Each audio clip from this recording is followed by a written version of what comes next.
भगवन बड़ी आशा से आया हूँ। तेरे दरबार में भगवन बड़ी आशा से आया हूँ। ये बिनती जो हमारी है सुनाने तुमको आया हूँ। तेरे दरबार में भगवन बड़ी आशा से आया हूँ। ये बिनती जो हमारी है सुनाने तुमको आया हूँ। न सेवा है न साधन है न शक्ति है न भक्ति है।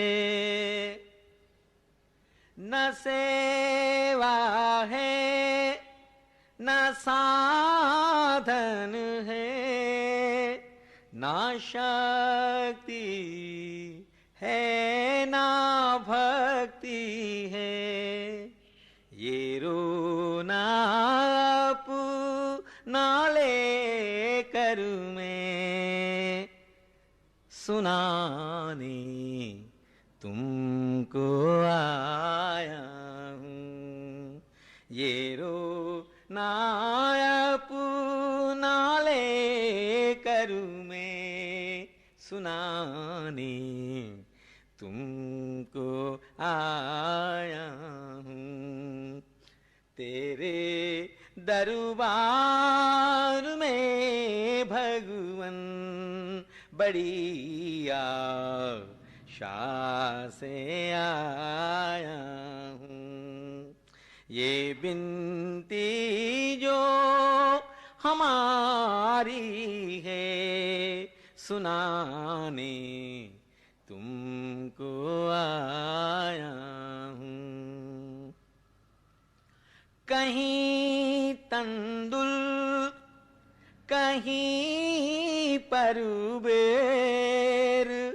झूठे थे मगर भगवन। कहीं तंदुल कहीं परबेर झूठे थे मगर भगवन। यहाँ तो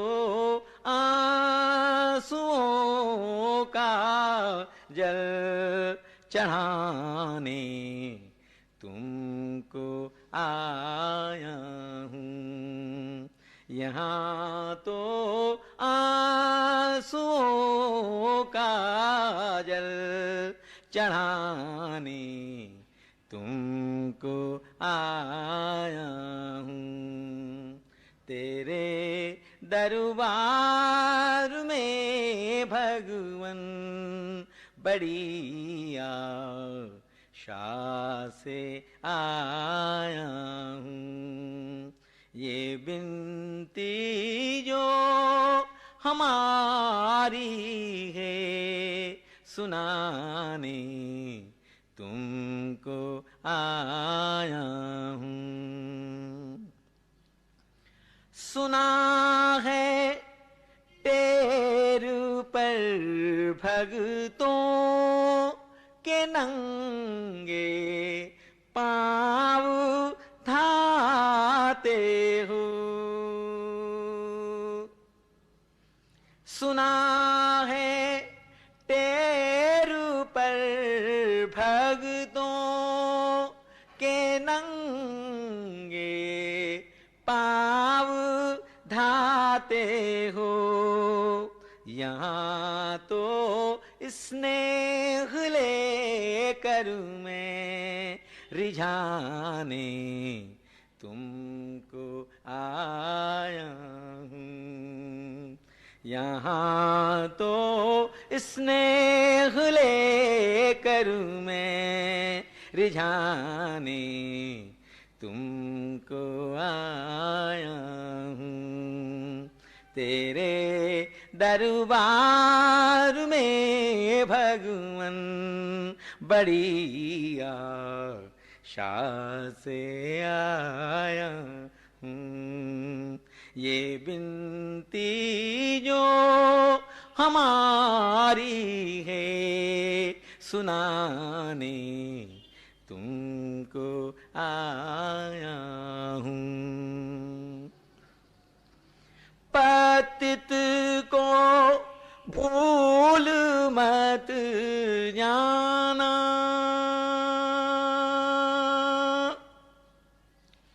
पतित को भूल मत जाना कि तुम पतितों के पावन हो। पतित को भूल मत जाना कि तुम पतितों के पावन हो।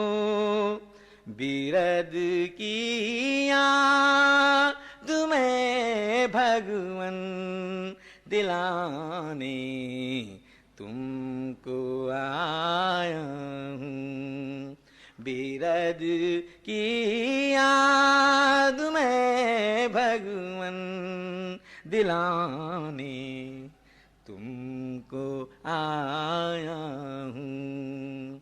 तेरे दरबार में भगवन बड़ी आशा से आया हूँ। ये बिनती जो हमारी है सुनाने तुमको आया हूँ। तेरे दरबार में भगवन बड़ी आशा से आया हूँ। ये बिनती जो हमारी है सुनाने तुमको आया हूँ।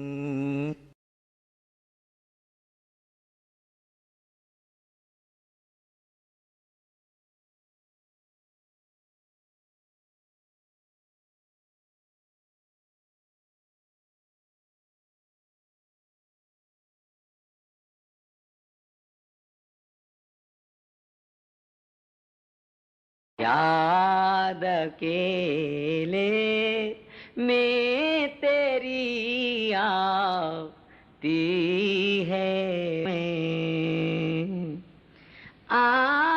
आंसुओं से अपने मुंह अपना ही धो लेता हूँ मैं।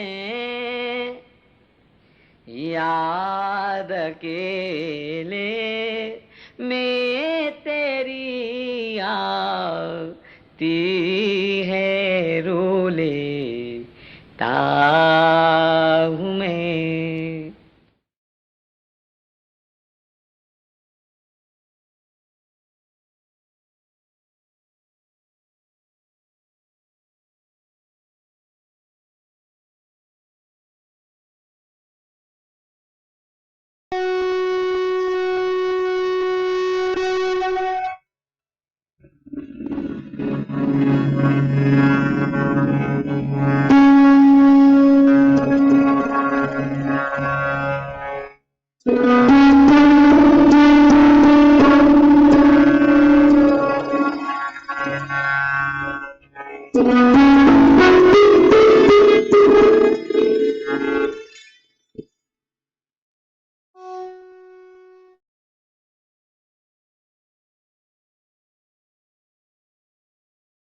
पूज्य माता और बंधुओं, अभी एक भजन होगा और भजन के साथ साथ सभी भाई बहन अपने अपने इष्ट का ध्यान करेंगे। ध्यान कैसे करें, वो शॉर्ट में ध्यान करने का तरीका मैं आपके सामने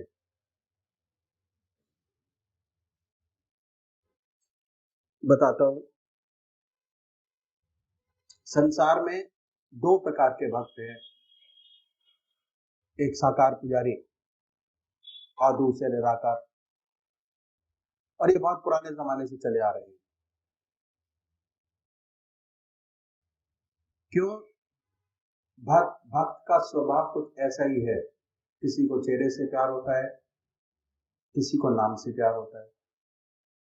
जिनको चेहरे से प्यार होता है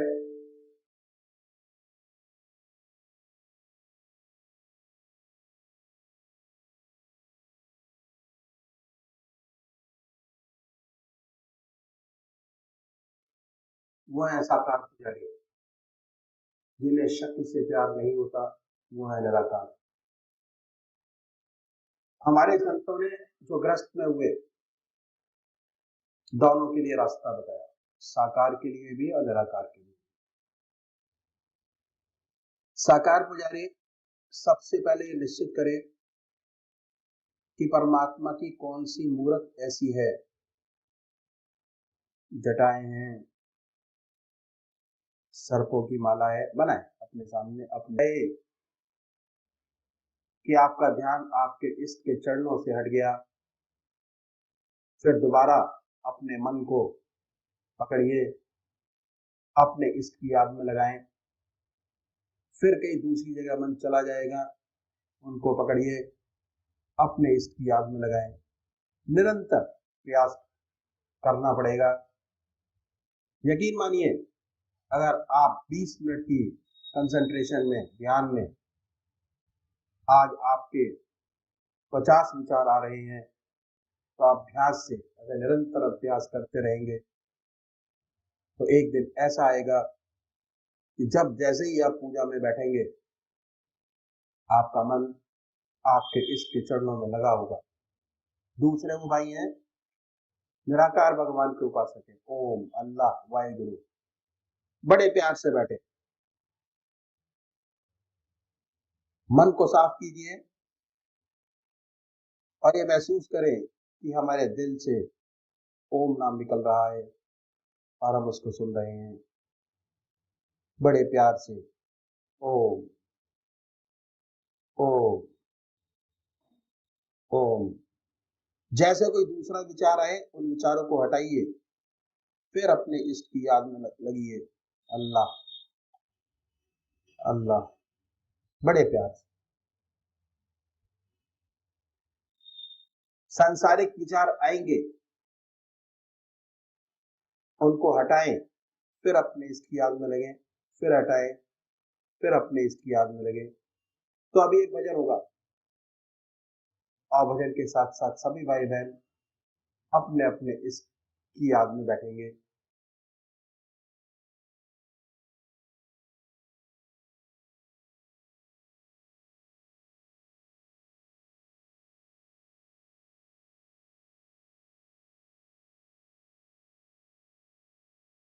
बंदौ गुरुपद कंजो कृपा सिंधु नर रूप हरि महामोह तम पुंजो जासु वचन रवि कर निकर गुरु समर्थ सिर पर खड़े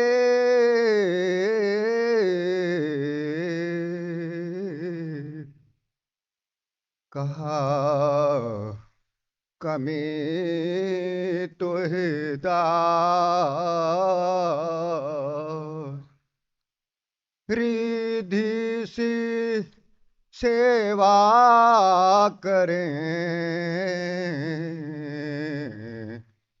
मुक्ति न छाड़े पार। आप जाहिर आप बातिन, साथ हम सबके हैं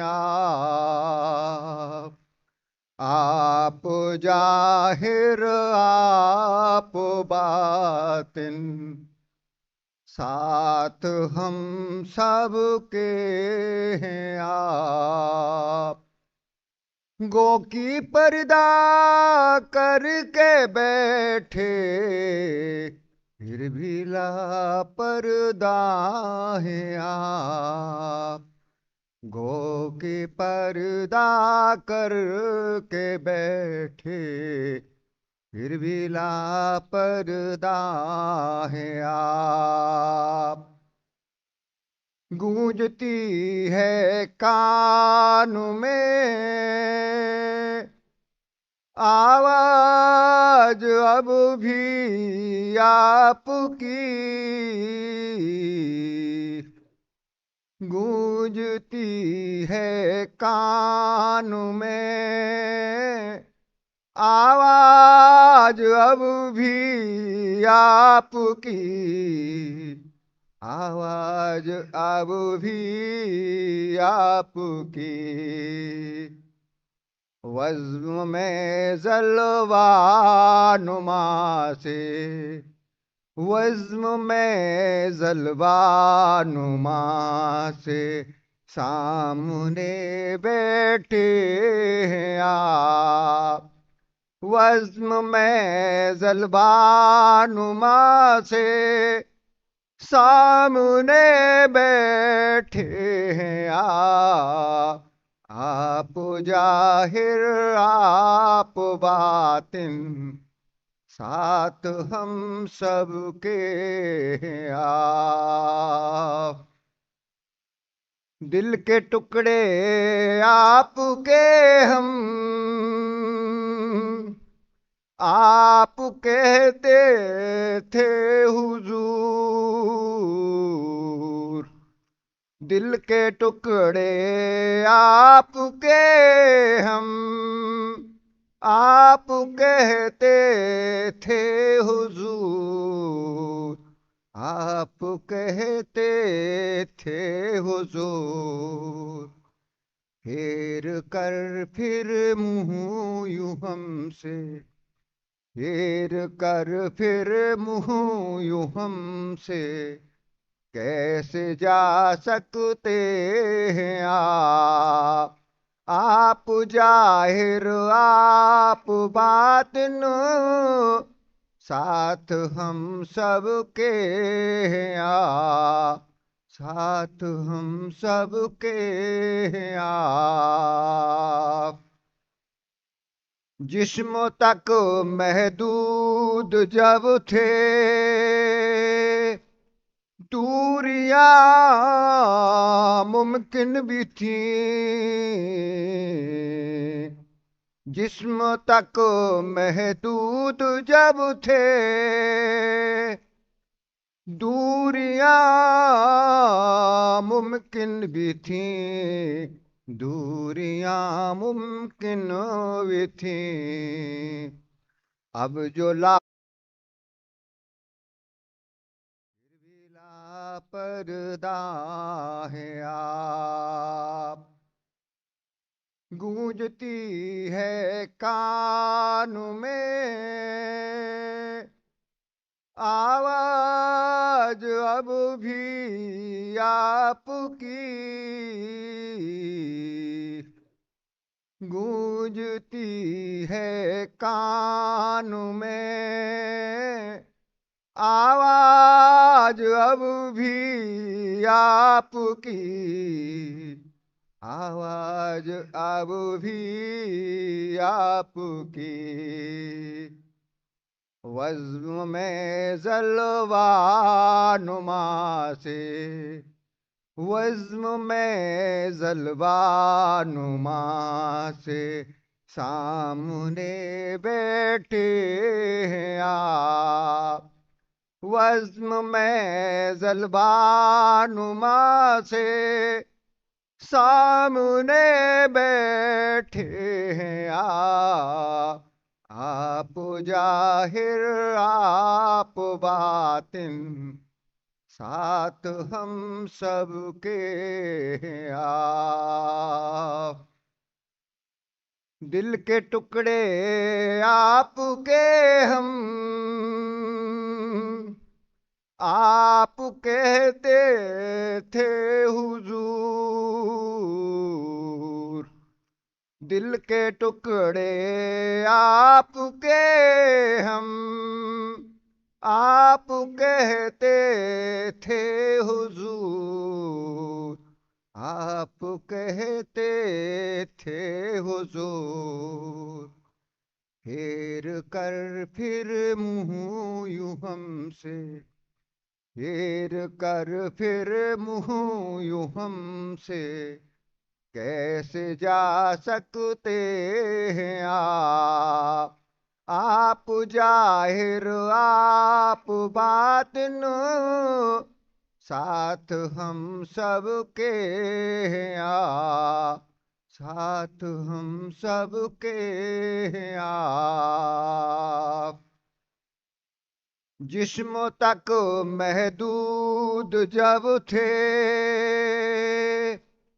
दूरियां मुमकिन भी थी। जिस्म तक महदूद जब थे दूरियां मुमकिन भी थी। दूरियां मुमकिन भी थी। अब जो लामहदूद हैं तो, अब जो लामहदूद हैं तो रूबरू रहते हैं आप, रूबरू रहते हैं आप।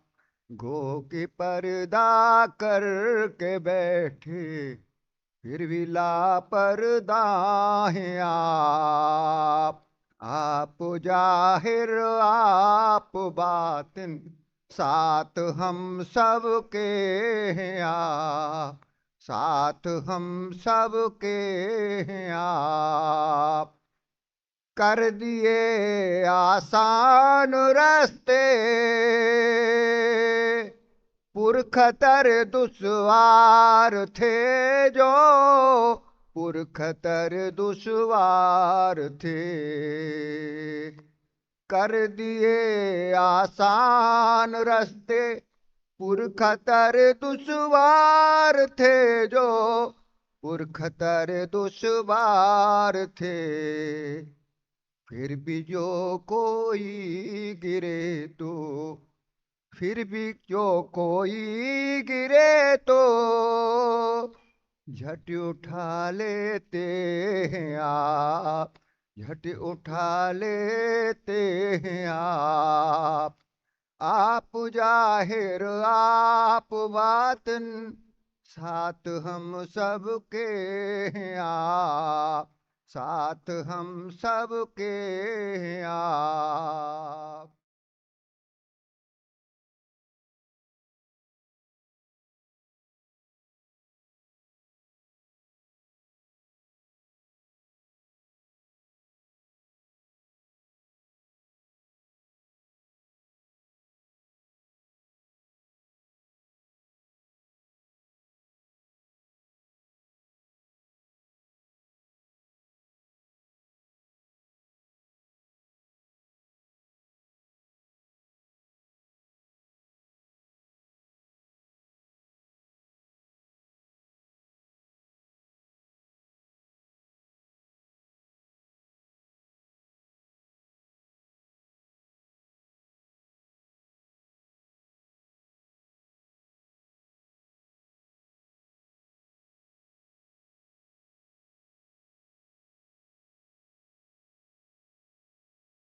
परमात्मा, ये क्या देख रहा हूँ। फिर नींद आ गई। थोड़ी देर बाद स्वप्न में देखा कि परमात्मा की याद में मस्त चला जा रहा हूँ। अपना होश नहीं, मस्ती में चला जा रहा हूँ। गंगा का किनारा है, प्रभु की याद में मस्त है, डूबे चला जा रहा हूँ। आगे क्या देखता हूँ कि मौलाना फजल अहमद खान साहब कुद्दुसरुह लाला जी महाराज, परम संत महात्मा रामचंद्र जी महाराज दोनों चले आ रहे हैं टहलते हुए। जब पास आ गए, होश आया, नतमस्तक चरण छू कर प्रणाम किया। वे खड़े हो गए। प्रणाम करते ही आप दोनों ने पीठ थपथपाई और कहा पूर्ण पद प्राप्त कर लिया। तो ऐसा सुंदर स्वप्न। उसके बाद जब आपने स्वप्न लाला जी महाराज को बताया तो उन्होंने इजाजत दी और अपने इजाजत में लिखा कि ये कायदा कुलिया नहीं है कि हमेशा कमजोर माँ बाप से कमजोर संतान पैदा होती रहे। अगर अल्लाह चाहे, भगवान चाहे तो ऐसा शेर पैदा हो सकता है जो आज से 500 वर्ष पहले पैदा हुआ हो। ये लिखा। इसके 6 महीने बाद परम संत महात्मा मौलाना अब्दुल गनी साहब के यहाँ उर्स था, उसमें गए। मौलाना अब्दुल गनी खान साहब को सफर हुआ कि मौलाना फजल अहमद खान साहब ये कह रहे हैं कि दस्तार महात्मा बिजमोहन लाल जी को पहना दी जाए। और जब दस्तार पहनाई गई तो आप बेहोश हो गए। 3 दिन तक होश न रहा। लाला जी महाराज और चचा जी महाराज बहुत घबराए। मौलाना अब्दुल गनी साहब ने उनके सीने पर रुमाल रखकर बैठे रहे, कहते रहे कि ईशा अल्लाह कुछ नहीं होगा, ये दुनिया में आलम मुनव्वर करेगा, सच्चा प्रकाश सच्ची रोशनी देगा। 3 दिन के बाद आपको होश आया। ऐसे ऐसे बुजुर्गों की उनके ऊपर कृपा थी। ऐसी सुंदर हस्ती जगत में आई। सबसे बड़ी बात यह थी कि वह नहीं चाहते थे कि बड़ी भीड़ इकट्ठा हो, बड़ी भीड़ में इंटरेस्टेड नहीं थे। लाला जी महाराज के और शिष्य जिनके पीछे काफी भीड़ थी, डॉक्टर चतुर्भुज साहेब जी, डॉक्टर श्री कृष्ण लाल जी महाराज और भी थे। बड़ी बड़ी भीड़ें थी, लेकिन इनके यहाँ 4-5 व्यक्ति आते थे। लोग कहते थे कि महाराज आपको तो लाला जी महाराज की इजाजत है, चाचा जी महाराज की इजाजत है, मौलाना अब्दुल गनी खान साहब की इजाजत है, लेकिन बड़ी बड़ी भीड़ें औरों के यहाँ हैं, आपके यहाँ तो बहुत कम है। वे एक ही बात कहा करते थे कि बड़ी अच्छी बात है, सबके भीड़ है, हमें तो एक ही की खोज है जिसे मैं विद्या दे दूं। अरे विद्या कायम रहे तो भगवान हम पर खुश होगा। एक बार कानपुर का भंडारा हो रहा था, उसमें लखनऊ के प्रोफेसर साहब जो लाला जी महाराज के शिष्य थे वहां पधारे हुए थे। उन्होंने इस भंडारे में ऐलान किया कि मेरी बिजमोहन लाल जी महाराज से प्रार्थना है वगैरह मान ले। बोले क्या है? एक तो इनकी जो मुसलमानी वेशभूषा है उसे बदल ले। वे दाढ़ी रखते थे मुसलमानी ढंग की, टोपी में लखनऊ सूबे टाइप के पहनते थे। दूर से ऐसा मालूम होता था कि मुसलमानी वेशभूषा है। वैसे धोती कुर्ता पहनते थे। उन्होंने ओपनली कहा कि एक तो ये वेशभूषा बदल दे जो मुसलमानी है, और दूसरे गेरुआ वस्त्र धारण कर लें तो सारा हिंदुस्तान इनका शिष्य हो जाएगा, प्रचार प्रसार की जरूरत नहीं होगी। तब आप बोले, आंखों में आंसू भर लाए, कहने लगे मेरे भाई बहनों, इन्होंने गारंटी दी है कि सारा हिंदुस्तान मेरा शिष्य हो जाएगा अगर मैं एक भी आत्मा को परमात्मा से मिला सका। मेरा मिशन पूरा हो जाएगा, मेरा मालिक मुझसे खुश होगा। ऐसा था उनका आदर्श। मुझे याद है जब वो गाइडेंस देते थे, आप जो भूले नहीं, याद रहे, देखते रहते थे, साथ साथ चुटकियां भी लेते रहते थे और लेते लेते बहुत सी बातें बता दिया करते थे। उनकी जिंदगी में बड़े बड़े वाकयात हुए, बड़े मिरेकल्स भी हुए, ये सच है। सबसे बड़ी बात है कि वे अध्यात्म के रास्तों को अच्छी तरह जानते थे और सच्ची विद्या आपको देते थे। मुझे याद आया उस वक्त एटा में थे, वहां एक सूफी जी थे। उनके जिस सूफी जी का शरीर पूरा हो गया, उनके शिष्य पूर्ण विद्या न प्राप्त कर सके, कुछ कमियां रह गई। क्योंकि ये शिष्य भी एटा में थे और उन्हें सच्ची लगन थी, सूफी जी के मजार पर जाके बैठते, दुआ फरमाते। एक रात को सपना हुआ कि उनके एक सूफी जी हैं, आप उनके पास जाओ तो आपका काम बन जाएगा।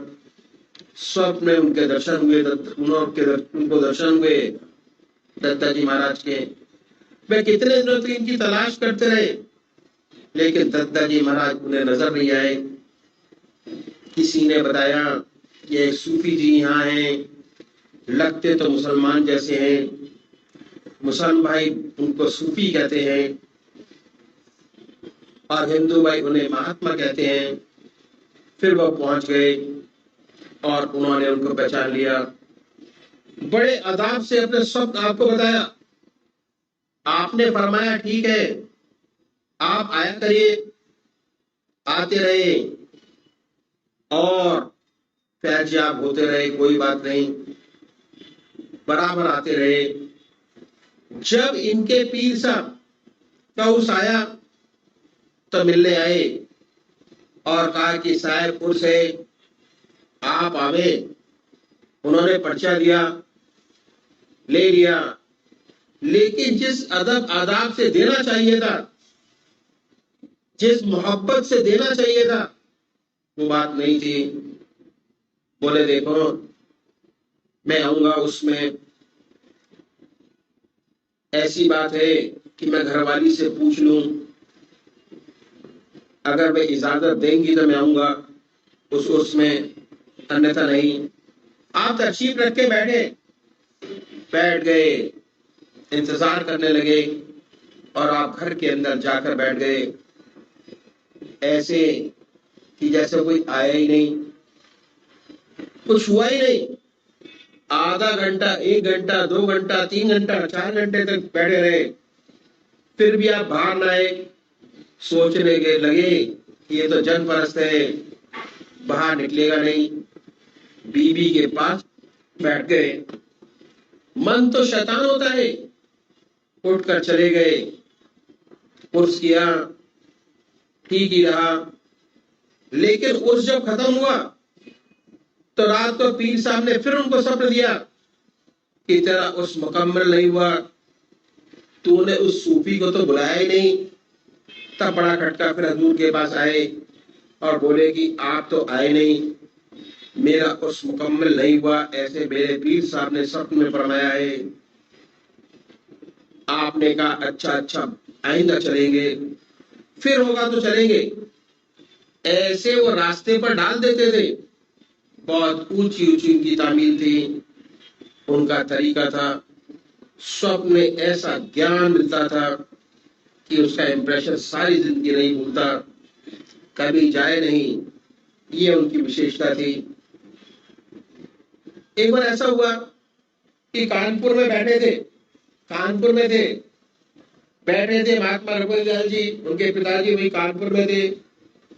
लगभग 8:30 बजे जब सत्संग समाप्त हुआ तो कहने लगे कि झांसी जाना है। आपके पिताजी ने फरमाया कि भाई झांसी क्यों जाना है? कहने लगे लगता है कि जाना है। क्या बात है? ये बात चली रही थी कि इसमें टेलीग्राम आ गया, transfer to Jhansi, join immediately, leave by first train, जाना है। नई जगह थी, कभी झांसी गए नहीं थे। एक रिटायर्ड वकील थे जो परम पूज्य चाचा जी महाराज के पास आते जाते रहते थे। आपने उनसे कहा कि भाई बड़े के साथ, इनको बड़े कहते थे, आप चले जाओ। वकील साहब रिटायर्ड लाइफ व्यतीत कर रहे थे, उनके साथ चले गए। और प्रातःकाल ही दोनों झांसी पहुंचे। झांसी पहुंचे, बाजार गए, बोले कि भाई दफ्तर में जाने से पहले कोई नाश्ता कर ले। बाजार में एक हलवाई की दुकान पर पहुंचे। उत्तर प्रदेश में उस समय नाश्ता था देसी घी की जलेबी और दूध, एक पाव जलेबी और आधा सेर दूध, 2 जगह लिया। नाश्ता करने लगे।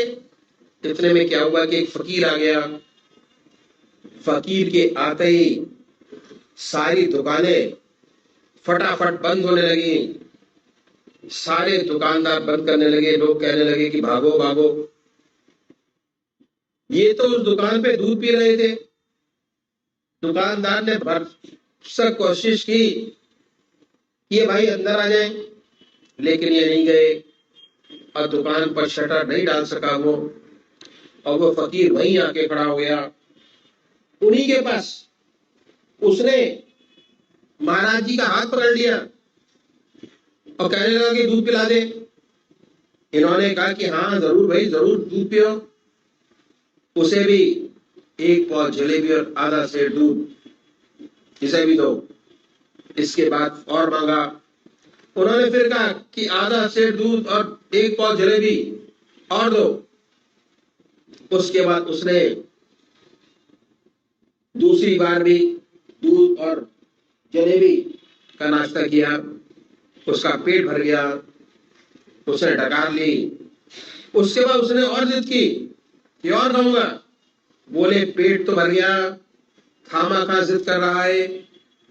वह जिद करने लगा कि नहीं खाऊंगा, नहीं खाऊंगा। अच्छा खाओगे, 1 पैसे का दूध और जलेबी और दे दो। हलवाई ने दिया, लेकिन वह होठ से छू तक न सका। भरसक कोशिश की, लेकिन उसके बाद वो झल्ला गया। और झल्लाने के बाद उसने शेर पड़ा कि ये दर्द दिल ही तो है जिसे उसे पाते हैं। और उसके बाद वह करता क्या था कि कहने के बाद बद्दुआ देता था। और उसकी बद्दुआ में इतनी शपथ थी, इतनी बात थी, इतनी सबल थी, इसलिए he was a terror Jhansi. उसके सामने कोई नहीं पड़ता था कि भाई बद्दुआ ना दे दे। उसकी बद्दुआ लग जाती थी।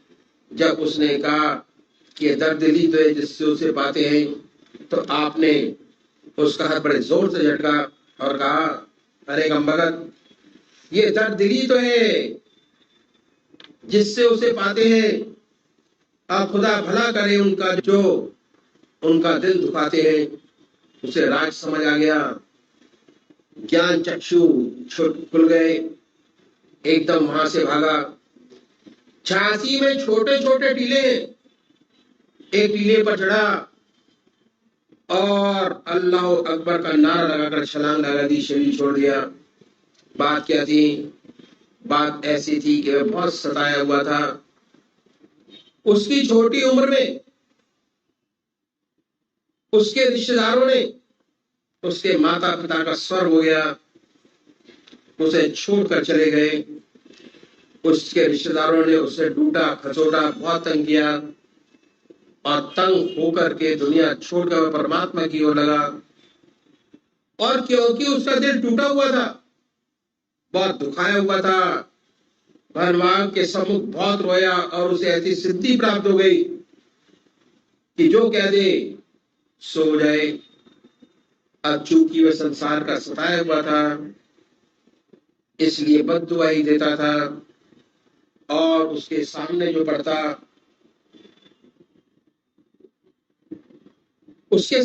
पड़ता, ये कहकर कि दर्दिली तो है, जिससे उसे बातें बद्दुआ दे देता। महाराज ने उसका झटक कर कह दिया कि दर्दिली तो है, जिससे उसे बातें हैं, अब खुदा भला करे उनका जो दिल दुखाते हैं। तुझे उन्हें दुआ देनी चाहिए कि तेरे दिल को चोट पहुंचाकर उन्होंने तुझे अल्लाह से मिला दिया, तुझे और आगे बढ़ा दिया, परमात्मा की तरफ लगा दिया। तुझे उनका शुक्रिया अदा करना चाहिए कि परमात्मा अल्लाह उनका भला करे, भगवान उनका भला करे, जिसने तुझे चोट पहुंचाई और चोट पहुंचाकर ईश्वर तक लगा दिया। दुआ दो। ये उनकी जिंदगी का एक वाक्य सिमर ने आपके सामने रखा। कितना ऊंचा संत था, और बहुत से वाक्य थे। जितने भी सत्संगी भाई थे, जब भी उनके पास जाते तो दुनिया भूल जाते थे। जब उनके पास जाते, दुनिया की कोई चिंता न रह जाती, मन में कोई सांसारिक विचार नहीं आता, जब तक उनकी सेवा में रहते। अपने आप ही स्वतः ईश्वर की याद बनी रहती, ईश्वरीय नशा, ईश्वरी कुमारी चढ़ी रहती हरदम, और ललायित रहते थे कि उनके श्री मुख से कुछ निकले और हम सुने। देखते रहते थे कि कब मौका मिले उनके पास बैठने का, और साथ साथ डर भी लगता था। चुप के देखते रहते थे। ऐसी सुंदर हस्ती, उनके पास बैठने से ही मन विचार शून्य हो जाता। चित्त का निरोध उनके पास बैठने से ही होता था। खाली सोबत से मन विचार शून्य हो जाता था। चित्त का निरोध उनके पास बैठने से हो जाता था। खाली सोबत से विचार शून्य हो जाता था। जितनी सोबत करेंगे उतना चित्त एकाग्र होगा, विचार शून्य होगा, मन खाली होगा। जहां मन शांत हुआ, आत्मा से सीधा संबंध हुआ, आत्मीय अवस्था प्राप्त हो जाती है। आनंद ही आनंद है।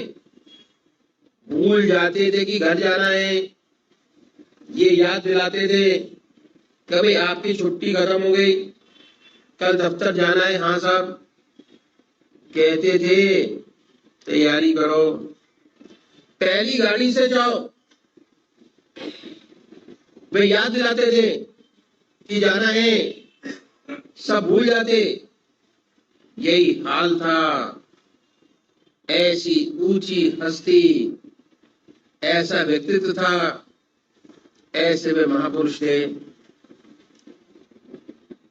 उनके जमाने की बहुत सी घटनाएं घटी उनके जीवन में। एक घटना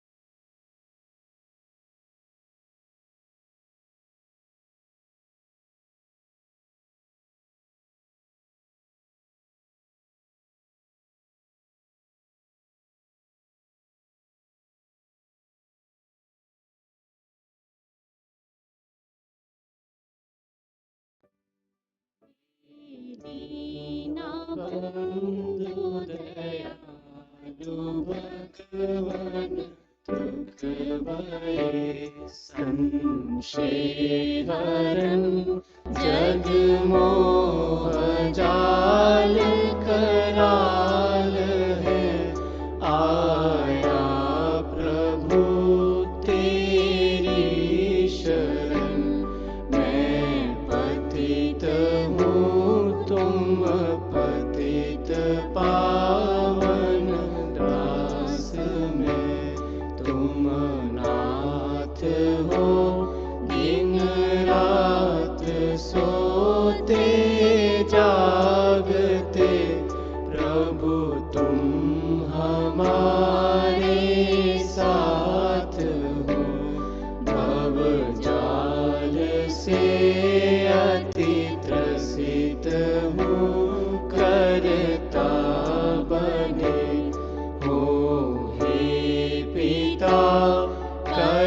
जोड़ कर अति दीनता से नाथ ये वर मांगता, गुरु के चरण में प्रेम और गुरु भक्ति मुझको दीजिए। श्रद्धा बड़े गुरुदेव में ऐसा अनुग्रह कीजिए। सर्वस्व अर्पण कर सकूं प्रीति बढ़े, गुरुदेव पर जो ही भूमि पर गुरु चरण हो, आँखें बिछाऊं दौड़ कर, बोलूं तो गुरु चर्चा करूं और मौन पर गुरु ज्ञान हो। सोते में गुरु का स्वप्न हो, जगते में गुरु का ध्यान हो। पापी अधर्मी कुटिल कामी जानते, आश्रय दिया गृहवासी गुरुदेव जी। निज दास मुझको कर लिया, अंतिम विनय है आपसे पूरन गुरु।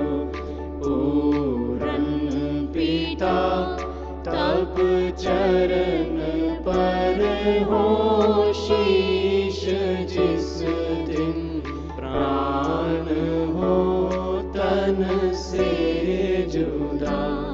हे दीन बंधु